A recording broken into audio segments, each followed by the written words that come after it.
To get great opportunities, you have to have a great, unique selling point. You have to stand out in a considerable, meaningful way. But that is easier said than done when we live in a time where it feels like everything's been done. How can you do anything unique? How can you have a unique selling point? It is very anxiety inducing. It's difficult to ask yourself, what do I have to offer that's different to what anyone else is doing? I've been thinking about this recently because this year I've had a handful of jobs that have just felt so tailored to what I do and who I am as an artist. And I've been thinking about what did it take to create these opportunities? I was recently outside of Boston visiting a school that I did a bunch of illustration for, and the whole opportunity just felt so tailored to me. And it got me thinking about what did I do to put myself in a position for this to happen? And it came down to a few things, but the most important was having a sense of what the twist I put on illustration is, or put on being an artist or a creator is. What is my creative twist? So that's what we're going to talk about today. We're going to talk about your unique selling point, your creative twist, how to find it, and why finding it is maybe easier and more fun and less overwhelming than you think. And if you stick around to the end, I'm going to be back with a creative call to adventure. It's called the Universal FYP. Something we've talked about a little bit on this show before, but I've got a new twist on it based on this whole episode that I think is going to be really helpful to you.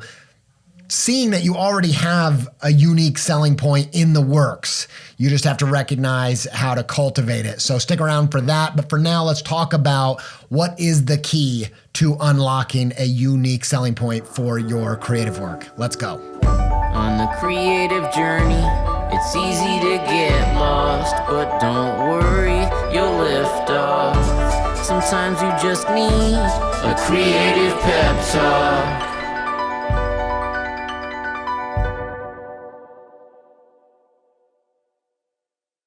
Everyone in the creative biz wants better opportunities. And like any business, that means having a unique selling point. You have to have something different than what's already out there. And in the businessy world, they call it USP. So I might abbreviate that from time to time, unique selling point, USP. It might sound a little bit overly businessy. However, I would say it's more true that you need a unique selling point if you are in a creative business than in any other industry, because it really, really matters when you're doing creative stuff that you're putting your own twist on it. You have got to put a satisfying twist on what you do. And if you are on this creative journey and you're moving towards success, you've got to have a twist like that in your future. Now I know what you're thinking. You're thinking, Andy, dude, thank you. So easy. I didn't know I was supposed to do something original with my creative thing. Now that you've told me, put the twist on it, done, easy, right? No, not right. I understand that it is easier said than done. Like I said, especially in an era where everything feels done and redone and rebooted and sequeled and prequeled and reposted and copied and rechurned out, like we live in that era, it can feel nearly impossible to do anything truly unique. But in my creative practice and in my experience, there is some really good news.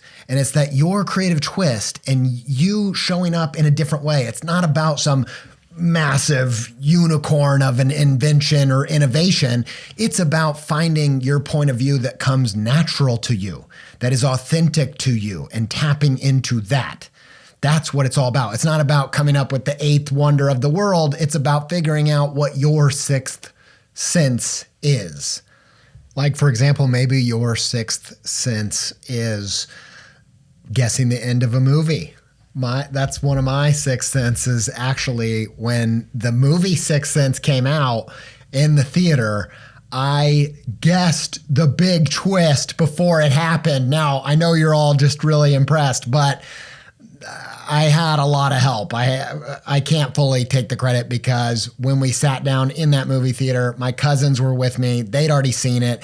He leans over and he whispers, "There's a big twist coming. There's a big twist coming." And of course, that's a huge part of being able to guess the twist. Guess that, knowing that this movie contains a big twist, that there's a big twist coming, because when you know that, you're going to look a little bit more intently. You're going to be more aware. You're going to be looking for any clues, any hints. And so it's not super impressive that I guessed the end of Sixth Sense because I had that heads up.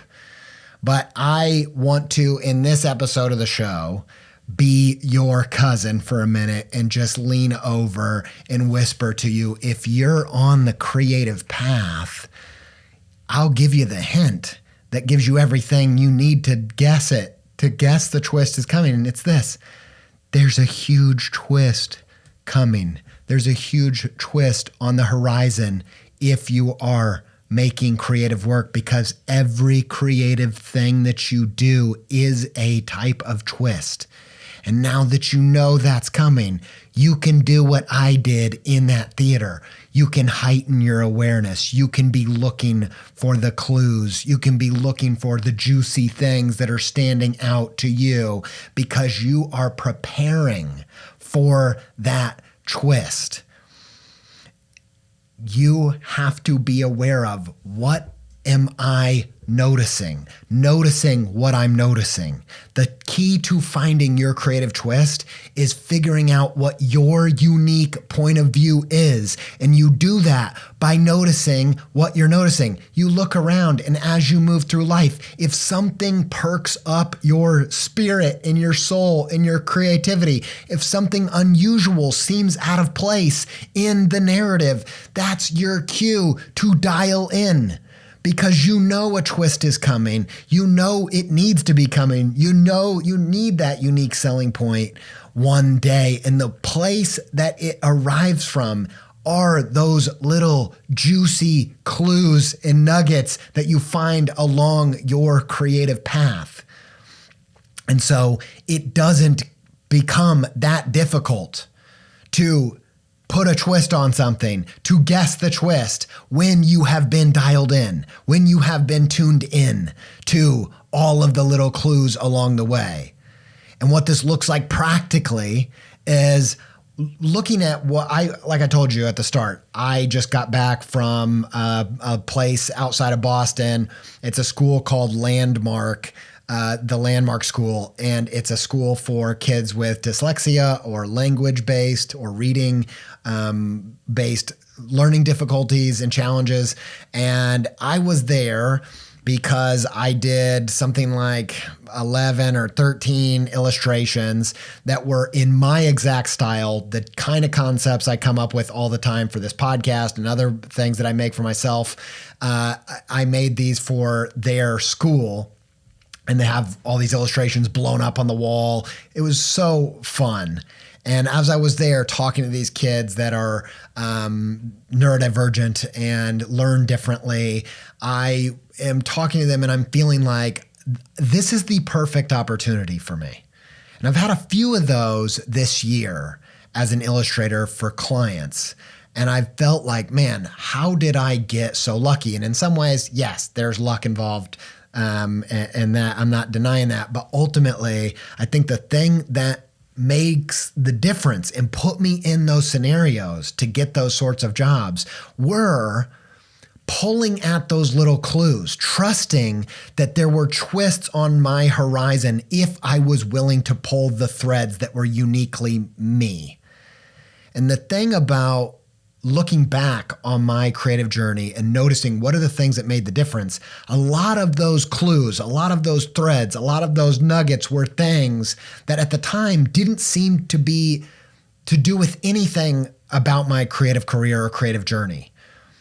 I think about the work that I made for this project, and a lot of that was made possible because I got super into Carl Jung and into symbolism, and I was studying dreams, and I was reading Man and His Symbols, that book, and I was listening to this podcast, and I was going super deep on this Jungian psychology, not because I honestly did not think at all that it had anything to do with my creativity. I thought it was about personal development. I thought it was just something I was hyper fixated on and curious about. And then after reading the book, A Man and His Symbols, I realized like a huge percentage of this is about art.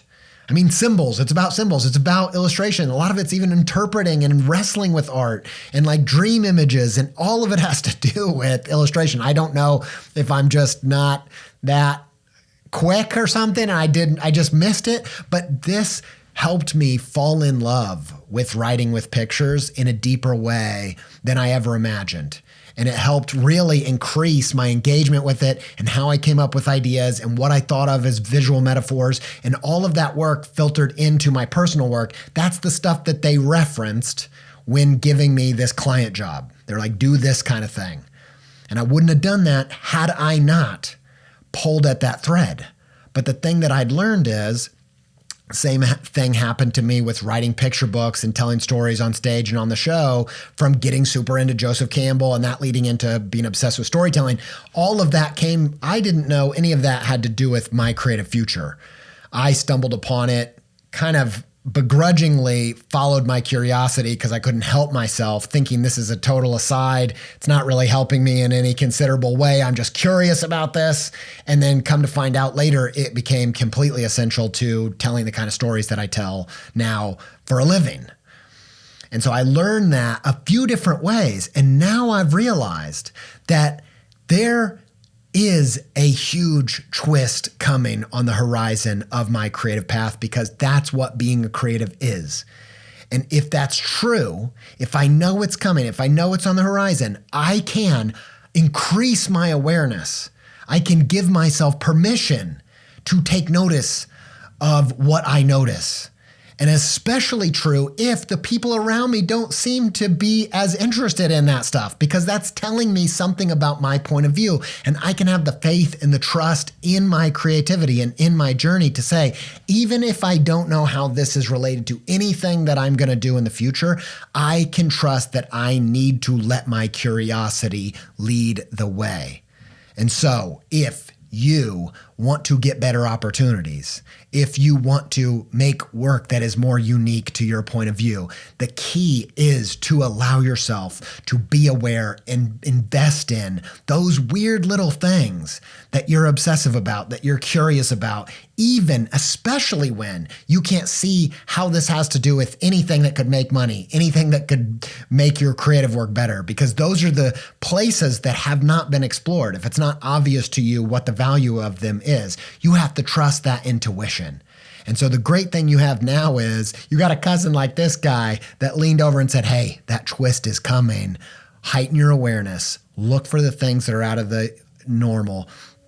Lean into those atypical things that just seem unusually juicy, and don't count them off because you can't see how they're going to pay off in the future.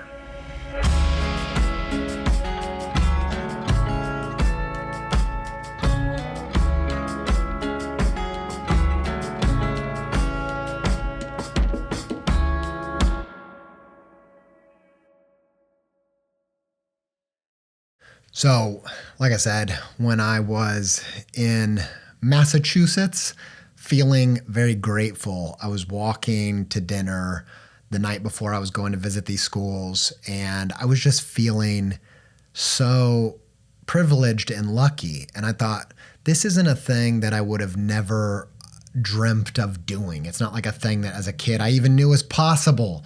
I want to do school visits outside of Boston about my writing with pictures. I was just feeling really privileged and lucky, and thinking about what could I pass on to anybody else that might help them get into these kind of circumstances that feel custom made for you as a creative person. And the more I thought about it, the more I was thinking, oh, it's something about leaning into your curiosity, pulling those threads, knowing, learning. I learned it the first time on accident, but then after I did it on accident, learning like, if I will trust that stuff will bleed into my creative work in such a way where my work will be different to everybody else's because I'm pulling those threads that aren't interesting to anyone else. And so that's kind of what I was mulling over. When I got back home, I started pulling that thread because this is what I do for the show is now I'm interested in that. And I start thinking, is there any extra work? And this is kind of an example of what you can do when you have an encounter like that and you're having an emotional experience and like that moment of gratitude and you're thinking about what are the pieces there? I'm getting curious about this. Then I start doing searches and research around, is there anything to this? Have other people experienced this? What are the ways I could describe it? And some of the stuff that I ended up searching turned up this paper, this scientific paper called An Atypical Salience Account of Creativity. And it proposes this theory that is exactly what we're talking about, which is creative outcomes come from people that have atypical attention. So they didn't say ADHD, but I think that's probably part of it. But they gave a couple different examples of how you can develop or how this different type of attention manifests. But essentially what it is the ability to notice and pay attention to things that everyone else is ignoring. And that ends up becoming the key to creative outcomes. And if you don't get anything else from this episode, I would zero in on this word that I've actually heard Jungians talk about before. It's salience. And salience is, I think a synonym for it would be importance, but it's essentially what you notice, what you focus on, what you think is important. And so we have a salience network in our brain, and I want to kind of coin this idea of creative salience. That term, which gets at what's going on in this paper, but it's getting at what we're talking about in this episode. Creative salience is a totally different thing than what you're doing on an everyday basis or what typical people are doing or people that aren't focused on creative output are doing, which they're only focused on the things that are going to make ends meet or make them happy, or they know where this thread is leading and it's leading to something they know they want, an incentive or a reward. That's how a typical salience network fires. It's looking for things like, oh, we know that the end of that thread is something we want. But creative salience is a curiosity that says, I don't know where this is going. And that's what's interesting about that fodder. When I got into Jungian stuff, when I got into Joseph Campbell and the hero's journey and stuff, I didn't know. The reason it was interesting wasn't because what I knew what was at the end of that thread. It's because I didn't know. And I actually wanted to know. I had an intuition that was going to be interesting or important or juicy for me. And so the key is to develop that creative salience. You already have it. You already have these little moments of things that catch your interest in a deeper way than anyone else around you. The shift that I would encourage you to make in this episode is to give it space, give it investment, especially when you don't know where it's leading. If something fires you up and makes you lean in and you don't even know what you could possibly gain from it, that's telling you this is raw fodder for a creative twist. Something is at the end of that rope that I don't see coming, and that's exactly the kind of stuff that's going to elevate my work. So lean into the creative salience. That salience, look for things that have levels of salience that are unexplainable, that you have a gut response to, that you're more attracted to than anyone else around you. And then double down on those things. And what that might look like, and that's what we're going to talk about next, is going, not just looking out from now on, but looking back on the things that had salience that you discredited because you thought, oh, they're a waste of time. I don't see the reward. I don't see the incentive. No one else around me cares that I'm into this stuff. So I'm just going to drop it. And going back to those things and saying, no, this has potential for a creative twist if I will pull that thread.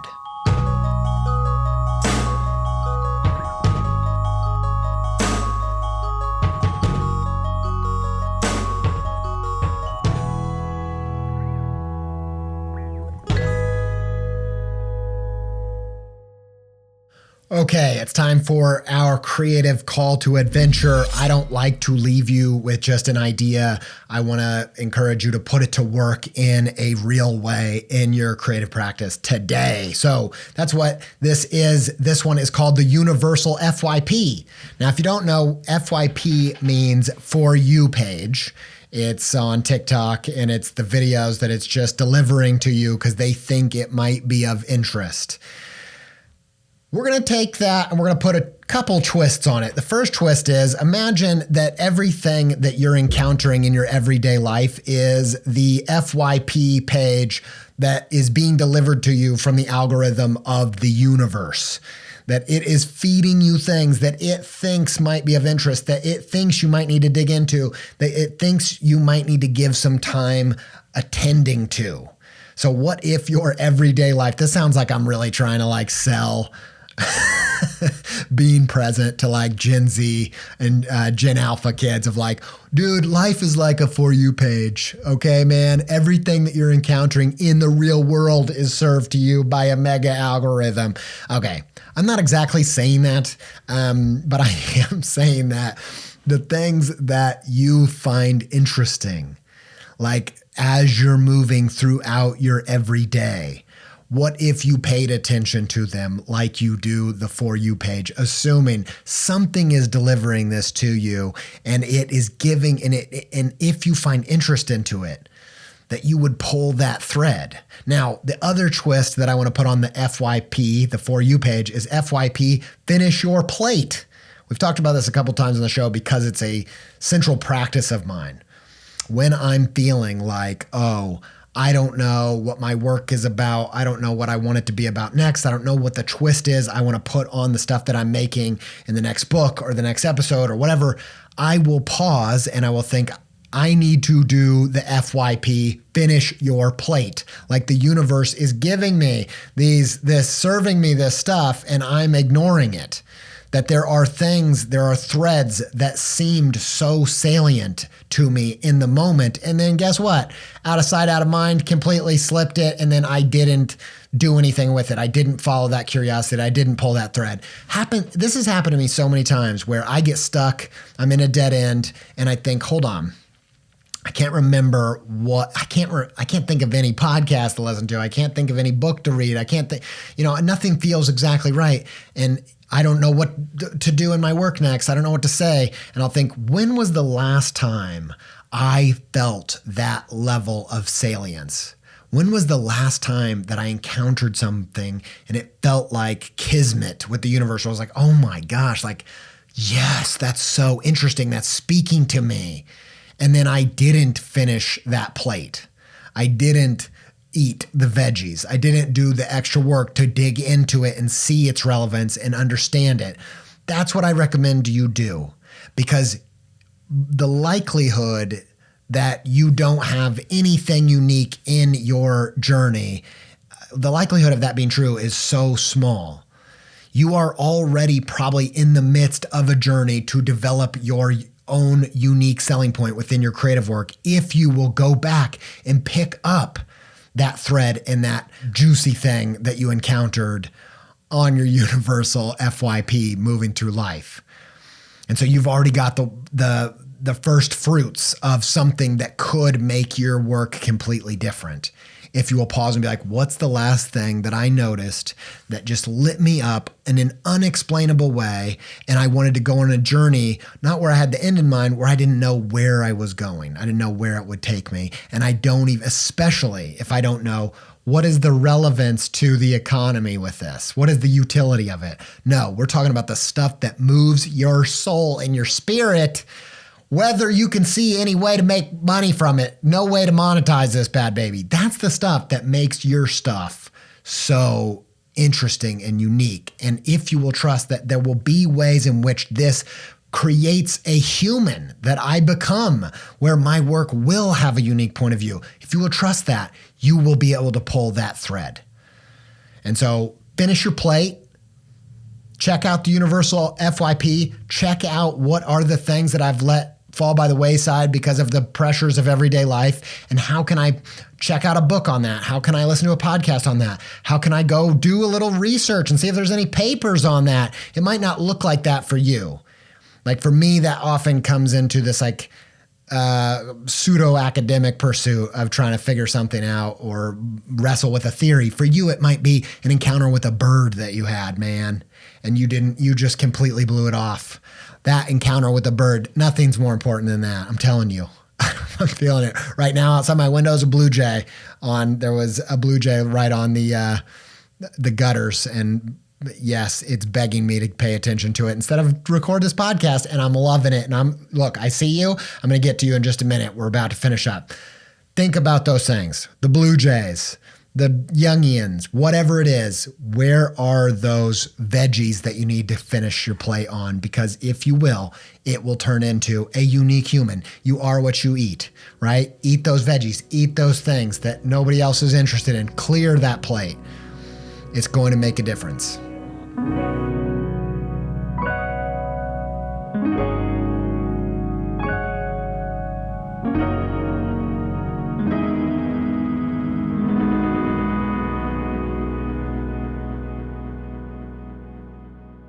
All right, if you've made it this far in the podcast, I feel pretty comfortable sharing a secret with you. We just had a book go on pre-order. I'm very excited about this. I'm actually almost getting emotional because we haven't been able to talk about it. It's a follow-up to our book, Invisible Things. It's called Mysterious Things. It is coming out in 2026, and it just went on pre-order. If you want to get a pre-order book, if you want to put a pre-order in, go to invisiblethings.co, and there's a bunch of links to bookshops that you can go order from. We so appreciate it. It's one of the ways that you guys have supported me being able to do this podcast and do my creative practice and keep going on this journey. So I so appreciate it. And I cannot wait for you to see this book. Sophie and I wrote it together and I illustrated it. And it's about this thing that we're talking about in this episode, cultivating curiosity. Yes, and you, if you adult listening to this, yes, I think that the book can encourage your curiosity, but even more so your kids and kids you know. This book is about how freaking cool and mysterious our universe is. And at the heart of it is the knowledge paradox that says somehow we keep learning new things all the time.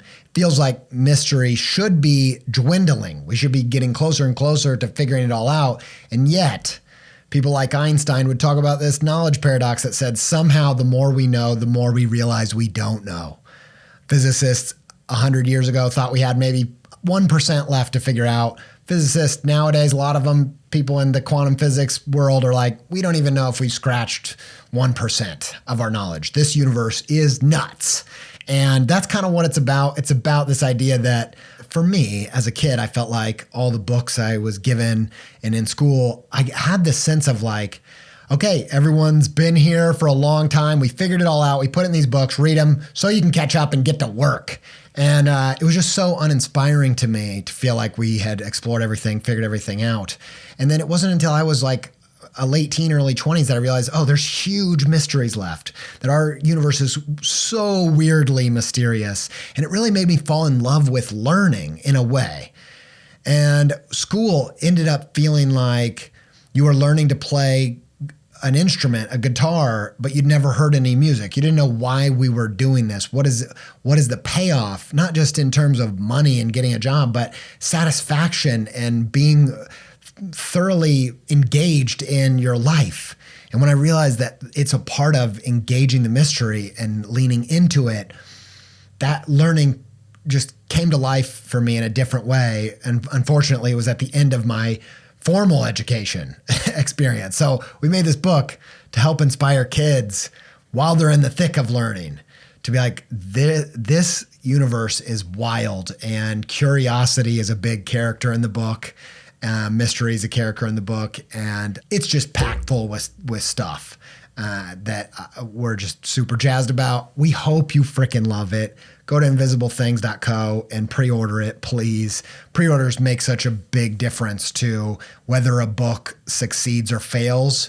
If it has a big opening with pre-orders, it gets on the radar of a bunch of other things and it has potential of really thriving. But if it doesn't, sometimes it just never really takes off. So would so appreciate it if you would go get a book for yourself. It's the kind of, I try to make books that are for grownups and kids, things that you would just like to have on the shelf because it's hopefully beautiful and inspiring, and also stuff that you could gift the nephews and nieces and children in your life.